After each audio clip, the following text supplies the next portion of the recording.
Hello everyone दोस्तों, मैं अरुण शर्मा। दोस्तों, आज हम इस वीडियो में बात करने वाले हैं मायावती के बारे में। आप तो सब जानते ही हैं। और अभी जो पार्टियां बनी हैं, एक एनडीए और एक इंडिया, इसमें मायावती ने कहीं भी अपना रुख अपना इख्तियार नहीं किया है। तो इस वीडियो में हम मुद्दे की बात करते हैं और वीडियो को शुरू करते हैं। तो दोस्त, शुरू करते हैं वीडियो को कि मायावती जो दलितों की मसीहा कहा जाता है और यूपी की सीएम भी लगातार वो रह चुकी हैं, पर कुछ दिनों से, अगर कुछ सालों से बात की जाए, जब से नरेंद्र मोदी की सरकार आई, एनडीए की सरकार आई, तो इनका पलड़ा कहीं पे अभी नहीं दिखाई दिया और ये सूत्रा साफ इनका होता नजर आया। अभी कुछ स्टेटों में इनकी पार्टी गिनी चुनी रह गई है।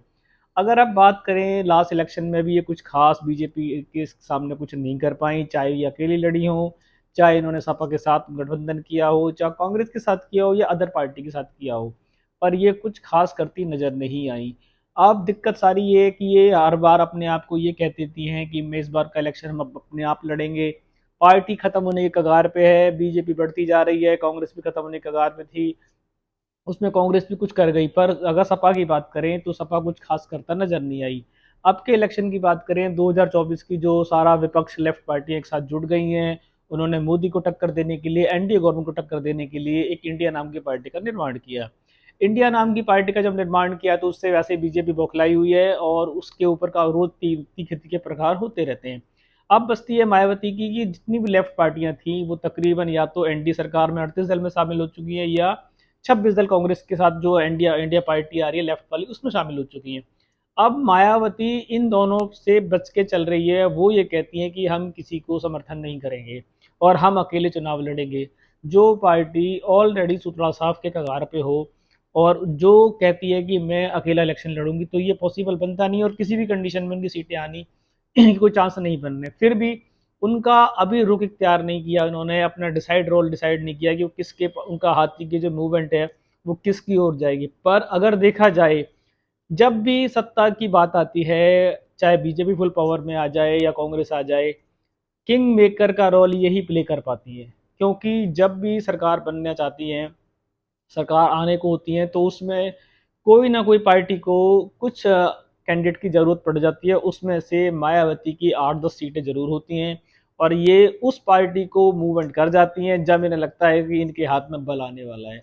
अभी ये फिलहाल कुछ टाइम से बीजेपी के विरोध कर रही थी, जब इनको लगा कि ये लेफ्ट की पार्टी में, इनको एनडी सरकार, एनडी की पार्टी में इनको न्योता दिया गया, ये उससे भी बाहर रही, और एनडीए की सरकार में इनको न्योता दिया गया है, उससे भी बाहर रही।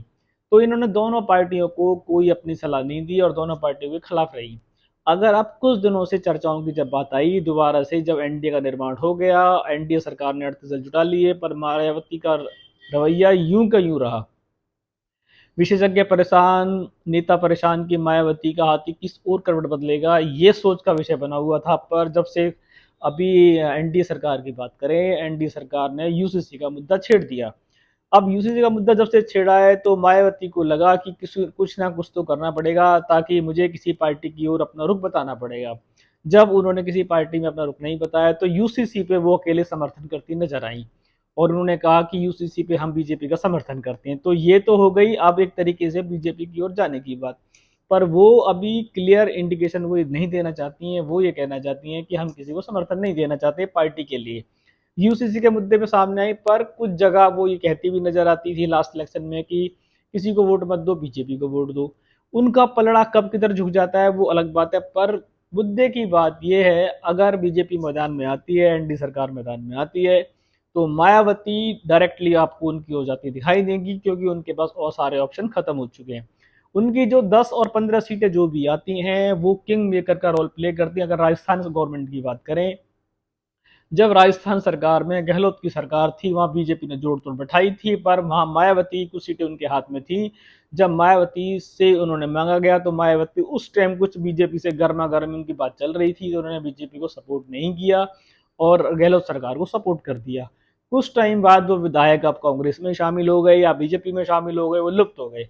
अब बीजेपी, जब से मायावती के साथ ये घटना हुई तो उन्होंने बीजेपी को भी आंखें दिखानी शुरू करी, कांग्रेस को भी आंखें दिखानी शुरू कि वो हम किसी के साथ में गठबंधन नहीं करेंगे।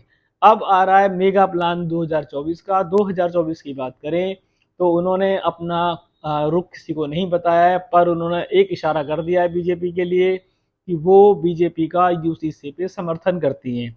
और बहुत सारी बातों पे वो धीरे धीरे समर्थन देना शुरू करेंगी, जिससे कि आने वाले समय में वो बीजेपी के साथ खड़ी नजर आएंगी। तो ये कोई ताज्जुब नहीं होगा, क्योंकि वो उन्होंने अब अपना मन बना लिया है कि वो यूसीसी के बहाने और अदर सोर्स के बहाने मणिपुर की घटना की बात भी करें, तो मणिपुर की घटना पे भी उन्होंने बीजेपी को आड़े हाथ नहीं लिया, सिर्फ गिनी चुनी टिप्पणियां की जो हर पार्टी से बहुत कम थी। तो इसका मतलब ये है कि वो बीजेपी के लिए नरम होती जा रही हैं और बीजेपी के लिए स्पेस बनाती जा रही हैं। पर ये स्पेस 2024 तक वो बना पाएंगी, क्योंकि उनके पास अदर के ऑप्शन सारे जा चुके हैं। लेफ्ट में वो जाना नहीं चाहती, अपनी भूमिका उनकी कोई है नहीं, और स्टेटों में उनका सुतला साफ हो चुका है। अगर बात करें उनको किंग मेकर बनाने की, बात चाबी उनके हाथ में इसलिए ही आ जाती है कि हर स्टेट में वो इतनी सीटें ले आती हैं कि अगर किसी पार्टी को समर्थन की जरूरत हो तो वो इनसे बात कर सकता है। तो मायावती ना चाहते हुए भी किंग बनना चाहती हैं, ये उनका हमेशा का अपने का प्लान रहता है। चाहे वो कभी वो कांग्रेस के साथ खड़ी आई, लास्ट टाइम वो सपा के साथ खड़ी होकर आई थी, सपा के साथ उन्होंने इलेक्शन लड़ा और उसमें करारी हार का सामना करना पड़ा। फिर उन्होंने अखिलेश कोई सारा दोष ठहरा दिया कि उन्होंने अखिलेश की वजह से वो इलेक्शन आ रही, फलाना ठिकाना हटाना, वो सारा कुछ उन्होंने अखिलेश की पार्टी पे धो डाला। अब वो ये कहती हैं कि हम पूरी तरीके से आएंगे, हमारी पार्टी फुल जोरों से है, हमारे को लोग पसंद कर रहे हैं। और अब वो ये नहीं कह रही हैं कि बीजेपी से लोग परेशान हैं। कुछ दिनों से जब से बीजेपी के साथ वो समर्थन देती नजर आई है, इंडिया पार्टी का निर्माण हो चुका है, तब से वो अब ये नहीं कहती हैं कि भाई बीजेपी को वोट मत दो या ये मत करो वो मत करो। वो बीजेपी का समर्थन खुल के तो नहीं कर रही हैं, पर हाँ कुछ बातों से वो बीजेपी का समर्थन करती नजर आई हैं।